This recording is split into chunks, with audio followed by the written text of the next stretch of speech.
जिंदगी एक सफर है सुहाना, यहाँ कल क्या हो किसने जाना। राजेश खन्ना का वास्तविक नाम जतिन खन्ना था। अपने अंकल के कहने पर उन्होंने अपना नाम बदल लिया था।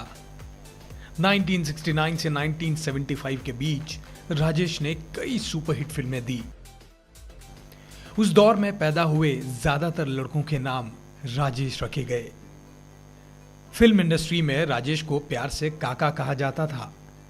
जब वो सुपरस्टार थे तब एक कहावत बड़ी मशहूर थी, ऊपर आका और नीचे काका। राजेश ने फिल्मों में काम पाने के लिए निर्माताओं के दफ्तर के चक्कर लगाए। स्ट्रगलर होने के बावजूद वो इतनी महंगी कार से निर्माताओं के यहाँ मिलने जाते थे कि उस दौर के हीरो के पास भी वैसी कार नहीं थी। लड़कियों के बीच राजेश खन्ना बेहद लोकप्रिय थे। लड़कियों ने उन्हें खून से खत लिखे, उनकी फोटो से शादी तक कर ली। कुछ ने अपने हाथ या जांग पर राजेश का नाम गुदवा लिया। कई लड़कियां उनका फोटो तकिए के नीचे रखकर सोती थी। स्टूडियो या किसी निर्माता के दफ्तर के बाहर राजेश खन्ना की सफेद रंग की कार रुकती थी तो लड़कियां उस कार को ही चूम लेती थी। लिपस्टिक के निशान से सफेद रंग की कार गुलाबी हो जाया करती थी। निर्माता निर्देशक राजेश खन्ना के घर के बाहर लाइन लगाकर खड़े रहते थे। वो मुंह मांगे दाम चुकाकर उन्हें साइन करना चाहते थे। पाइल्स के ऑपरेशन के लिए एक बार राजेश खन्ना को अस्पताल में भर्ती होना पड़ा। अस्पताल में उनके इर्द गिर्द के कमरे निर्माताओं ने बुक करा लिए ताकि मौका मिलते ही वो राजेश को अपनी फिल्मों की कहानी सुना सकें। राजेश खन्ना को रोमांटिक हीरो के रूप में बेहद पसंद किया गया। उनकी आंख झपकाने और गर्दन टेढ़ी करने की अदा के लोग दीवाने हो गए। राजेश खन्ना द्वारा पहने गए गुर कुर्ते खूब प्रसिद्ध हुए और कई लोगों ने उनके जैसे कुर्ते पहने। आराधना, सच्चा झूठा, कटी पतंग, हाथी मेरे साथी, महबूब की मेहंदी, आनंद, आन मिलो सजना, आपकी कसम जैसी फिल्मों ने कमाई के नए रिकॉर्ड बनाए। आराधना फिल्म का गाना मेरे सपनों की रानी कब आएगी तू उनके करियर का सबसे बड़ा हिट गाना रहा। मेरे सपनों की रानी कब आएगी तू, आए रुत मस्तानी कब आएगी तू। आनंद राजेश खन्ना के करियर की सर्वश्रेष्ठ फिल्म मानी जा सकती है। इसमें उन्होंने कैंसर से ग्रस्त जिंदा दिल युवक की भूमिका निभाई। बाबू मशाय एत भालो बाशा भालो ना। राजेश खन्ना की सफलता के पीछे संगीतकार R.D. बर्मन और गायक किशोर कुमार का अहम योगदान रहा। इस तिकड़ी के अधिकांश गीत हिट साबित हुए और आज भी सुने जाते हैं। किशोर ने 91 फिल्मों में राजेश को आवाज दी तो R.D. ने उनकी 40 फिल्मों में संगीत दिया। अपनी फिल्मों के संगीत को लेकर राजेश हमेशा सजग रहते थे।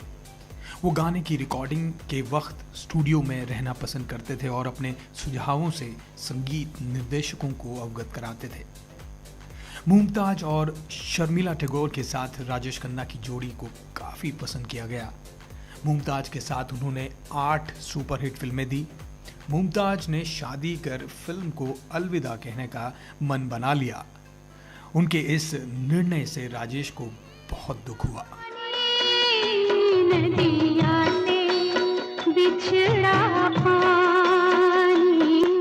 शर्मिला और मुमताज जो कि राजेश की लोकप्रियता की गवाह रही हैं, उनका कहना है कि लड़कियों के बीच राजेश जैसी लोकप्रियता बाद में उन्होंने कभी नहीं देखी। आशा पारेख और वहीदा रहमान जैसी सीनियर एक्ट्रेस के साथ भी उन्होंने काम किया। खामोशी में राजेश को वहीदा के कहने पर ही रखा गया। जंजीर और शोले जैसी एक्शन फिल्मों की सफलता और अमिताभ बच्चन के उदय ने राजेश खन्ना की लहर को थाम लिया। लोग एक्शन फिल्में पसंद करने लगे और 1975 के बाद राजेश की कोई भी फिल्म हिट नहीं रही।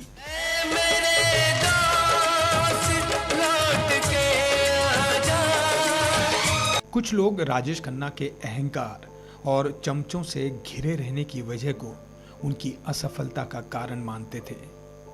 बाद में भी राजेश खन्ना ने कई फिल्में की, लेकिन सफलता की वैसी कहानी वो दोहरा नहीं पाए। राजेश ने उस समय कई महत्वपूर्ण फिल्में ठुकरा दी जो बाद में अमिताभ को मिली। ये फिल्में अमिताभ को सुपरस्टार बनाने की सीढ़ियां साबित हुई। यही राजेश के पतन का कारण बना। राजेश के स्वभाव की वजह से मनमोहन देसाई, शक्ति सामंता, ऋषिकेश मुखर्जी और यश चोपड़ा ने उन्हें छोड़ अमिताभ को लेकर फिल्म बनाना शुरू कर दिया। रोमांटिक हीरो राजेश दिल के मामले में भी रोमांटिक निकले। अंजू महेंद्रू से उनका जमकर अफेयर चला, लेकिन फिर ब्रेकअप हो गया। ब्रेकअप की वजह दोनों ने कभी नहीं बताई। बाद में अंजू ने क्रिकेट खिलाड़ी गैरी सोबर्स से सगाई कर सभी को चौंका दिया। राजेश खन्ना ने अचानक डिंपल कबाड़िया से शादी कर करोड़ों लड़कियों के दिलों को तोड़ दिया। डिंपल ने बॉबी फिल्म से सनसनी फैला दी थी। समुद्र किनारे चांदनी रात में डिंपल और राजेश साथ घूमते थे। अचानक उस दौर के सुपरस्टार राजेश ने कमसिन डिंपल के आगे शादी का प्रस्ताव रख दिया, जिसे डिंपल ठुकरा नहीं पाई। शादी के वक्त डिंपल की उम्र राजेश से लगभग आधी थी। राजेश खन्ना की लाइफ में टीना मुनीम भी आई। एक जमाने में राजेश ने कहा भी था कि वो और टीना एक ही टूथब्रश का इस्तेमाल करते हैं।